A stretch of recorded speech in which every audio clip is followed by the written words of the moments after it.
Sa ating mga kababayan, please, maging interesado po tayo dito.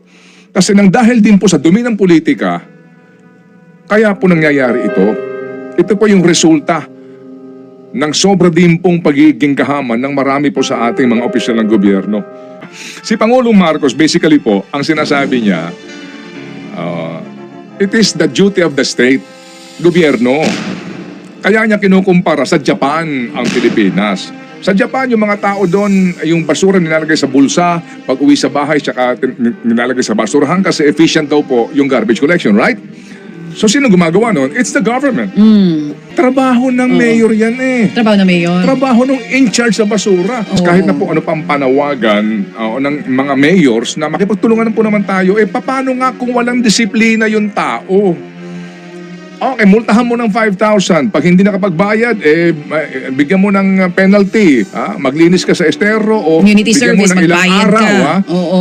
et cetera, sa presinto. Pero basically po, talagang kaya ho yung ibang mga bansa ay mauunlad dahil ang estado ho nila ay consistent. Diba? Ang estado po nila walang sinisino. Ang estado po nila ay nasunod mismo sa provision ng kanilang mga batas. We are critical, et cetera, tungkol sa basurang ito. Kailangan talaga yun. Only in the Philippines. Yes, Your Kasi nga Honor. din po, marami tayong mga basura sa gobyerno. FM